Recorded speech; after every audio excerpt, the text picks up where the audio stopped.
Welcome to 30-Minute Thursday on Sports Ramble. My name is Joe Silik, joined by Big D, Dennis Pond. And our host, Corbin Rush, was going to explain to us what 30-Minute Thursday is all about. So we're deciding to change up the format a little bit. 30-minute Thursdays are going to be based on we're going to try to keep the podcast in a 30-minute time frame. Today is going to be a little longer because we're explaining what 30-minute Thursdays are. So we're going to have 5 topics. We're each going to do a 30-second take on those topics, and then we're going to take about 2 to 3 minutes to break down the takes that we had. So it's going to be quick. It's going to be fast. We're going to see how it goes. We're trying a new format on Thursdays. So Thursdays will be 30-minute Thursdays moving forward. Sundays will be more of the free flow ramble on the ramble. So we're going to give this a try. The first one, we're going to go ahead and get started into it here. The first one we're going to do is we're going to do our TUA apologies. So I got our timer here. We're going to stick to 30 seconds. And I guess I'll start it off, and then we'll just kind of go Dennis, then Joe. And I guess we'll just stick to that rotation. All right. In 3, 2, 1. So Tua, I know your brain is jello, and maybe those 3 picks weren't your fault. And I'm sorry that I hated on you so hard after that last game, but I'm still not impressed with you. I still don't think you're a guy. Again, I don't think that you are as bad as you played at the end of that game, but I also think you need to have a serious talk with yourself and with your family about whether or not you want to even play again this season, and maybe take a look at your career and what you can do in the future, because I think it really is important to look at that. All right, that's my 30 seconds. Dennis, are you ready? Ready. 3, 2, 1. Tua Tagovailoa, I'm sorry. I was your supporter. I said you were better than Corbin was giving you credit for. And then I backtracked on it. I said, you know what, after that game, no. I didn't know you had your eggs scrambled. I'm sorry. I'm sorry. I'm sorry your eggs were completely fucking scrambled, dog. Also, I am completely in agreement with Corbin here. You need to reevaluate this. And time. All right, Joe. 3, 2, 1. You ready? Go. Tua, I'm sorry. I had your back. Then I didn't have your back after that fourth quarter meltdown, but I didn't realize that your brain was also melting at the same time. I kind of feel bad because we talked about like how bad this man was when he literally has brain damage out on the field, and he was still standing up, which good for him. But I think, like Corbin said, like Dennis said, I think he needs to take a break, sit the rest of the season out, reevaluate his life for the going forward, because we cannot see him with like 4 or 5 concussions in one calendar year. That would be horrible. Bad for the game, bad for the NFL. All right. Gentlemen, I think that was excellent. To hit on I think we all understand that we were a little harsh on Tua at the end of that game. Can I interject? Yeah. If we only have 2 to 3 minutes to talk about this, I think it's more important than talking about like Tua actually anymore, like his gameplay, how serious this concussion problem is, and the seriousness we all have when we say you need to reevaluate like yeah, absolutely. the long-term effects of head trauma, like you can't undo them. Yeah. You can't undo head trauma. So like the fact that you've had now 3 major concussions, because truthfully his first one was against Buffalo. Was major, but it was major.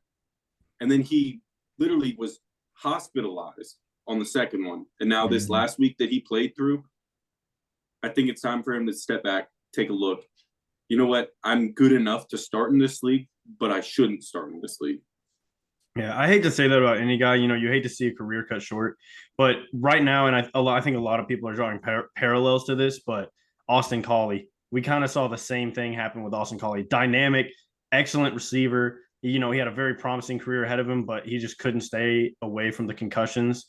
And I'm really worried Tua's going down the same path. Either Tua's got to learn how to like fall better. I mean, Tom Brady had to take classes on how to get tackled.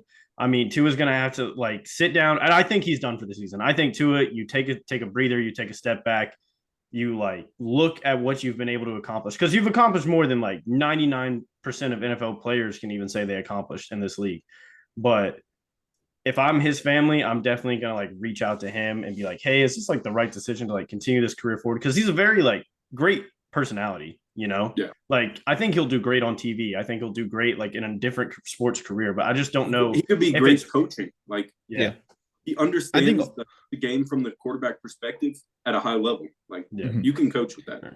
There's definitely also not all his not his is I wouldn't say that him having 3 concussions and playing through 2 of them have been entirely his fault. We've seen a lot of issues this year, especially with the concussion spotters that you have at these games. They're supposed to see when people stumble, when they see people who are showing symptoms of a concussion on the field, they're supposed to get them out of there as soon as they can, or at least notify someone to get them out. They don't have the power to pull people from the games yet, which we might see that in the future, but it might independent neurologists are lacking this year, especially with him having that first concussion that we all know was concussion. Oh, it was a back injury, and then getting his eggs scrambled less than a week later. It's unacceptable. It shouldn't be allowed in this league. He could have died. I mean, double tap syndrome is a very real thing. You remember the Patriots game on Thursday night a few weeks ago? Yep. That's another one. That's what I'm talking about. It's Patriots Cardinals, right? It was at Aguilar and Parker, right? Where he had to like stop. The one had to stop the game. Yeah. He had to stop the game. The wide receiver called timeout.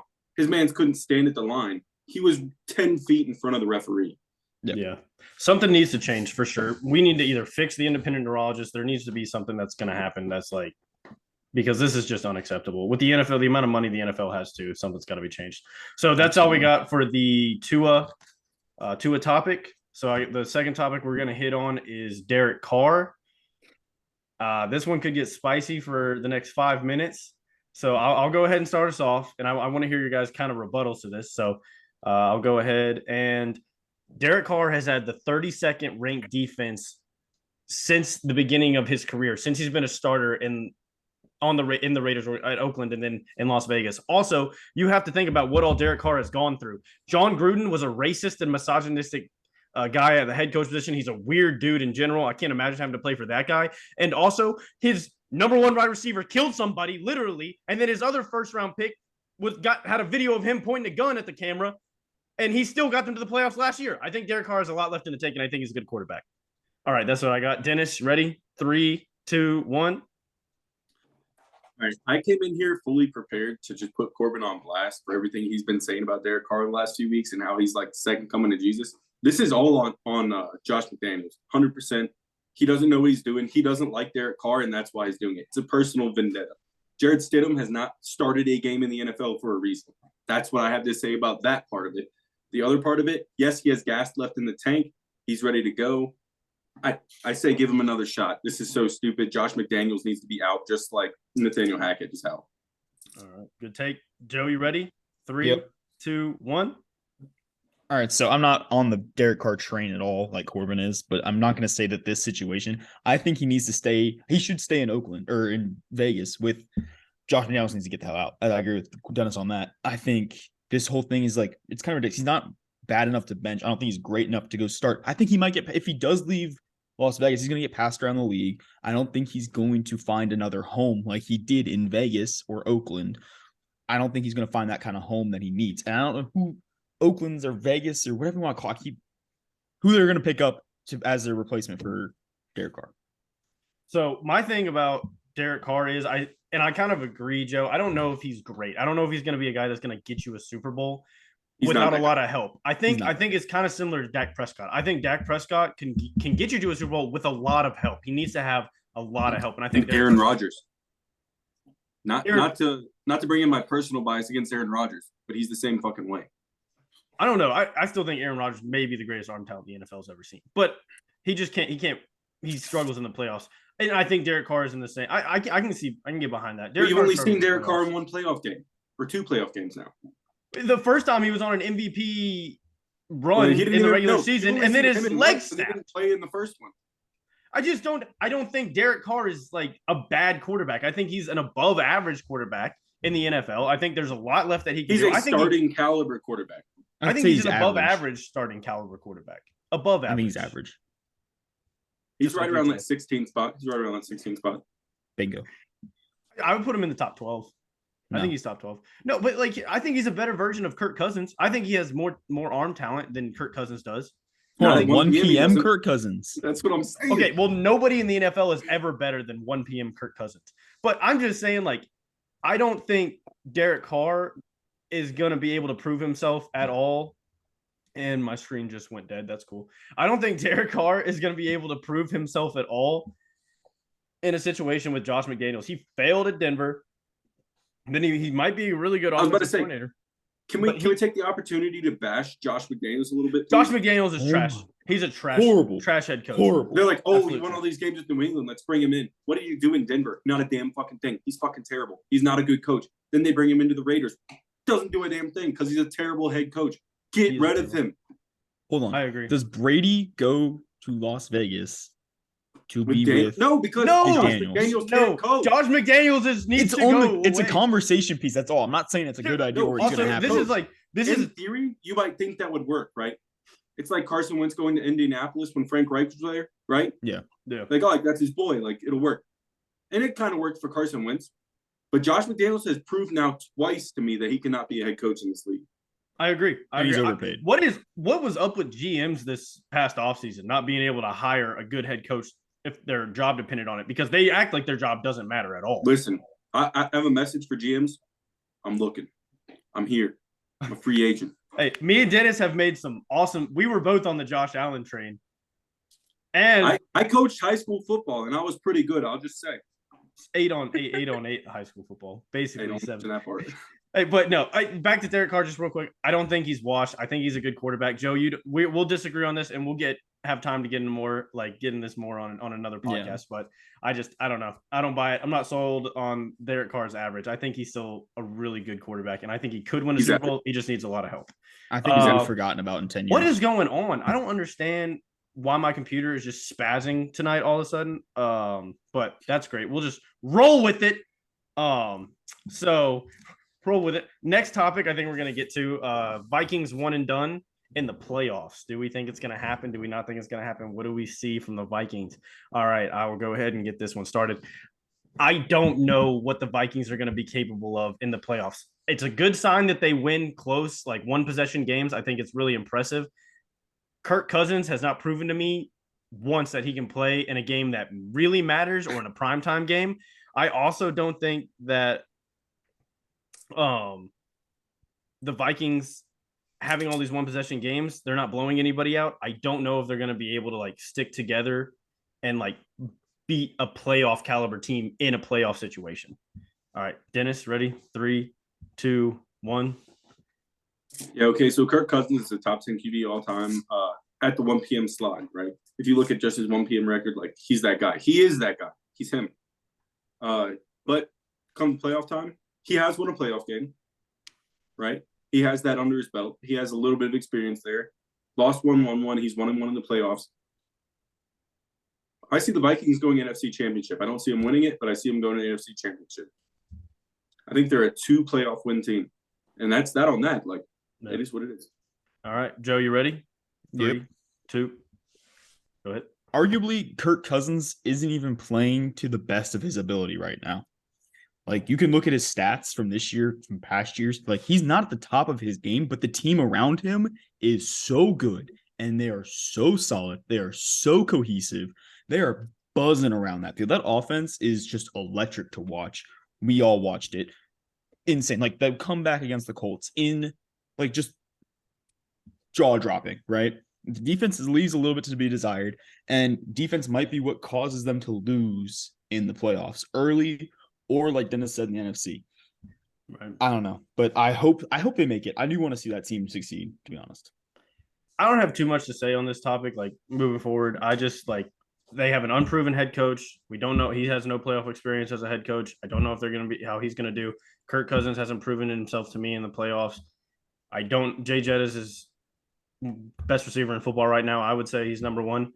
And playoff football is different, though. Game plans change, defenses change, intensity ramps up. I think the Vikings are a really good team.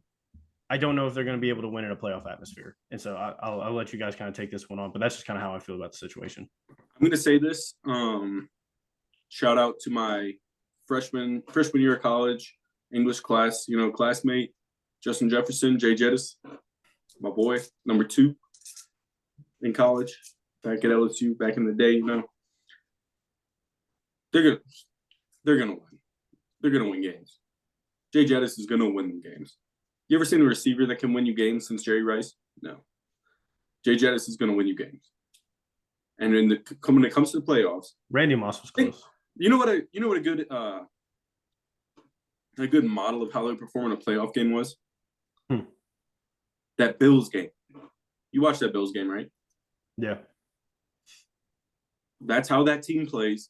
It's like everybody was saying in this past offseason. How many games did the Vikings lose last year that were one-score games, right? 7 points or less. Not even one-score games, but 7 points or less. Like, a touchdown would have won them that game. What are they doing now? Winning all those games that they lost last year. I think they'd be one in. The difference is like the people are stepping up when they need to step up. And I see that carrying to the NFC Championship. Yeah. I mean, I think they have all the luck. They're doing everything right. They have the football gods on their side. Like that 61-yard field goal to win the game against the Giants, right?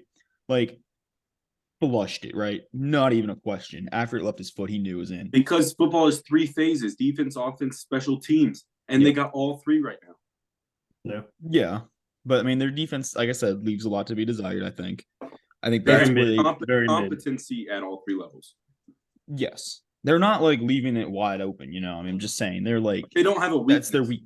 That is their only weakness, is their defense. But it's not really a weak. It's not like it's the 32nd ranked defense in the league, is what I'm saying. No, but their defense isn't winning them games, is what I'm saying. No, but they're not losing them games. No. And yeah, that comes down to your whole point about them flipping the whole narrative on one-score games. And that comes down to head coach, and that will translate to playoffs. Yeah. I'm curious to see. I think they've been really impressive this regular season, and the Bills game did feel like a playoff game, but it's different when you're facing an NFC rival. The Bills game felt like a conference championship or even a Super Bowl. That game was incredible. It was an incredible game. I just got to see Kirk do it in prime time in a playoff setting. So, all right, next topic we're going to move on to. We're going to do the top 5 picks for this upcoming NFL draft. Just kind of a quick overview of what we think is going to happen. I actually got my little cheat sheet here to make sure I don't miss anything too bad, but I'll go ahead and start us off. So first, I have the Texans, the first pick, taking Bryce Young. The guy's incredibly talented. I don't care. He's maybe the best quarterback that Alabama has ever had. I think the guy's absolutely dynamic and incredible, and any organization is going to be happy to get him. Will Anderson to Chicago. They need an edge rusher. CJ Stroud of the Seahawks. I think they're ready to get a backup in there for Geno Smith. I think they get the guy behind him. Jalen Carter to Arizona because J.J. Watt's retiring. They're going to need a guy that's going to be able to get pressure on the quarterback. This is my controversial pick. Hendon Hooker to the Colts. I think the Colts draft a quarterback, and I think they take Hendon Hooker even with a torn ACL over Will Levis because Will Levis is garbage. All right, Dennis, you ready? 3, 2, 1, go ahead. All right, I got number 1, actually. I think it's going to be Will Levis to the Texans. I actually hate you. Go ahead. Bryce Young, if he knows he's going to the Texans, he's not declaring for the draft. I'm telling you that right now. Okay. Unless he's done that in the last few hours, he's not declaring for the draft. Number 2, I got Will Anderson. Like that's a no-brainer to me, right? Yeah. And then I got actually the Seattle. They're going to play with Geno for a while. They're going to roll with it. They're going to take Jalen Carter out of Georgia. Then you got Quentin Johnson, wide receiver out of TCU. You know my boy, Heisman Max's boy, at 4, and then 5. You know I'm gonna go CJ Stroud. To Indy. All right, Joe, you ready? Yeah, I'm ready. 3, 2, 1, go ahead. So I have Bryce Young like you going into the Texans, but like Dennis said, I don't think he's going to actually end up going. Then I have Will Anderson to the Bears. I think did we all say that? Yeah. Yeah. I have Miles Murphy going to the Seahawks. I think like they're going to stick with Geno Smith. I think he's their guy. And I think Jalen Carter to the Cardinals because they're losing J.J. Watt. They need someone fucking dominant. And then either C.J. Stroud or Will Levis to the Colts. And I don't know which one. All right. Okay. We can disagree on the Bryce Young thing. I think Bryce Young's the most dynamic talent at quarterback in college football too, besides Caleb Williams, but Caleb Williams not coming out in this draft. I agree with you. Mm-hmm. But I think if he knows that the Texans have the number 1 pick, he's got NIL. He's playing for a natty next year. Why in God's green earth would he declare for the draft knowing he's going to the Texans? I mean, there's no guarantee that the Texans don't get number 1 next year either, though, is the thing. Like, and then there's the risk of Yeah, but injury you're at gonna college. roll He's the not a dice. big guy. He's not a big guy. You're gonna roll the dice on that one. The You're gonna roll NIL the money is not the same as NFL money, though. Still, But you're gonna roll the dice on that one. I'm telling you, you're gonna roll the dice on that one. I don't know.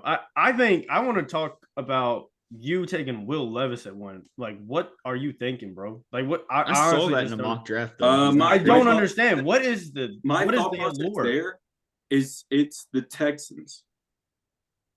When do Fair. they make good decisions? That's fair. Because I just don't see a world where Rarely is the answer to that question.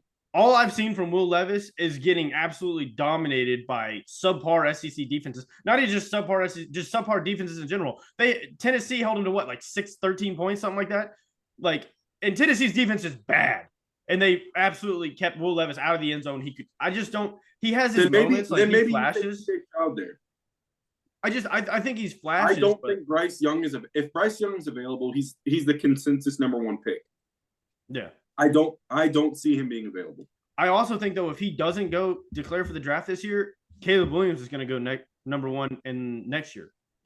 Like Bryce Young's going to lose out on his number one draft spot because But Caleb honestly, Williams. if is you're unreal. missing out on like literally nothing except you don't go to the very worst team in the NFL. exactly. That's what I was just about to say. Like, if you're Bryce Young, you kind of would rather go a little bit later to a little bit better team that has more potential. You could even sit behind someone for a year, learn something, still get paid. Yeah. I mean, I don't know. I think that number one spot, that guaranteed money that you get as the first overall pick is hard to pass up, man. I don't know. I don't know if Bryce Young is willing to pass that up, even if it is the Texans. But I hope he is, because what I see from him is he's a real football player. yeah. So right? And that's coming yeah. from an LSU fan. Yeah. No, he's a dog. He's an absolute dog. He's a real football player. Yeah. But I think career-wise, you don't go to the Texans by choice. So I'm just a little curious why you think Seahawks don't take either CJ Stroud or like don't take a quarterback at the number 3 overall pick. Gino's playing out of – he didn't write back. We've been over this. Yeah. Right?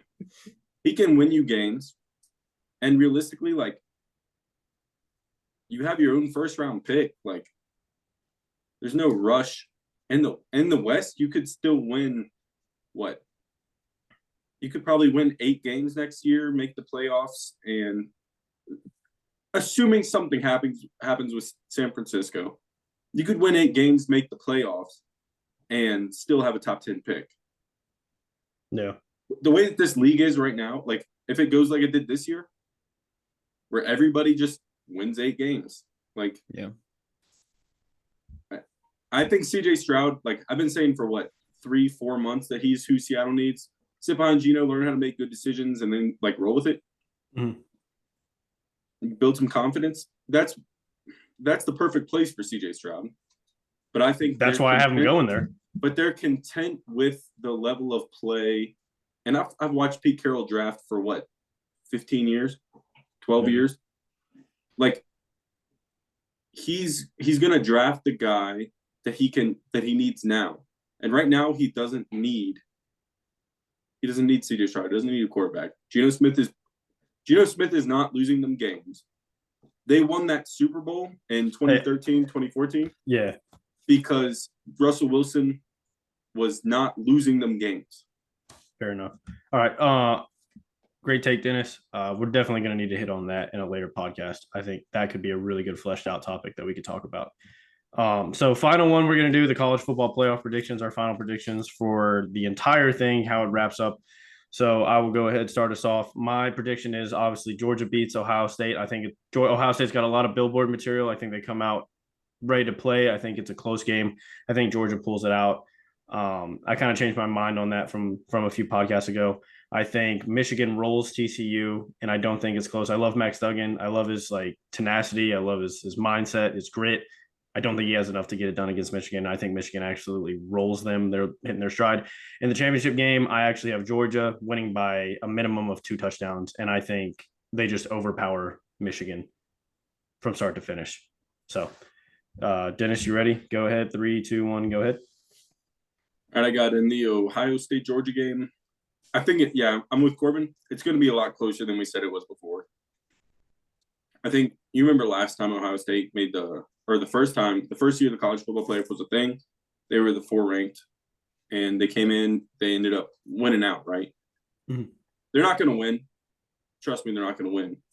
They're going to make it competitive. Michigan, they roll TCU, and that is what I said in the last podcast. I said they're going to roll, and that's going to happen. You got Georgia, Michigan in the final. I think it's going to be a close game, but we'll see. Maybe 10-point max between the final score. Mm-hmm. Who do you have winning? I think Georgia will win. I think Michigan can do it though. Okay, I like it. I like it. All right, Joe, you ready? 3, 2, 1, go ahead. So I mean, I think I agree with both of you. It's going to be Michigan, Georgia in the championship. I think we kind of going back on the Ohio State Georgia game. It's not going to be a blowout. It's going to be a pretty close game. I think Ohio State they're going to have to do everything right, and Georgia is just going to have to just play Georgia's football. You know what I mean? Yeah. Michigan's going to roll TCU. Unfortunately, Max Duggan looks scared every time you look at him. Georgia in the final, I think Georgia's going to win by at least 10. JJ McCarthy and Donovan Edwards have to play out of their mind to be able to even compete with that Georgia team. Yeah, that's it. I agree. I think Georgia's just too much talent, too good this year. I don't know, man. I'm excited for it. I don't think any of them are going to be like bad games. I don't think any of them are going to be like, oh man, that was just a waste of my time to watch. Even a blowout between Michigan and TCU, I don't think it's going to be like a bad game. I just think it's not going to be like as exciting. I think the Georgia Ohio State, I think we got really good games, and I'm really looking forward to all of them. I just think Georgia's the team this year. They have looked good against top competition. Every team has struggled against lower competition, like Georgia with Missouri, Michigan with Illinois, TCU with Kansas State, which Kansas State's a good football team, has been this year. And then Ohio State obviously lost to Michigan. They had their struggles with Maryland. That game was a lot closer than the final score indicated. So I'm just excited to see how all these games play out. But I just think Georgia's the best that's left. I mean, I'm SEC biased, but I want to see Georgia win too. I don't want to see Michigan win. So, but see, I'm also SEC biased, but then at the same time, I'm also Michigan biased, right? Yeah. I think both of those defenses are better than the opposing offenses. The Michigan defense is better than the Georgia offense. I can get behind that. Yeah. Yeah. And it's a note, the Georgia defense is better than any offense in the country. Yeah.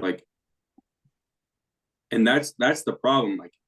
The margin by which they're better than Michigan's offense, I don't know that Michigan can overcome that. Now, do we get a little surprise visit from Blake Corum? And Blake Corum decides to have his post-Heisman moment? Maybe. And I hope he does.